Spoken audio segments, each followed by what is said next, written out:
So hello everyone and welcome back to our channel in another tutorial. If you need more time to file your federal tax return, here's how to request a tax extension using Turbotax. First, sign into Turbotax and open your tax return. Look for the option to file an extension or search Turbotax for tax extension.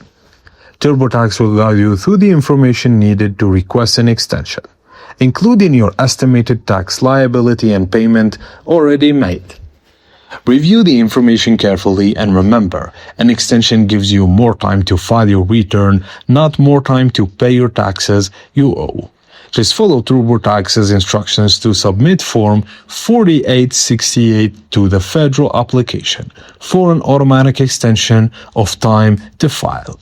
After submitting, keep the confirmation or acceptance information for your records. And that's it guys, as simple as that. Thank you guys for watching, and please don't forget to like and subscribe to our channel for more tips and tricks if you like the video. I will see you on the next one.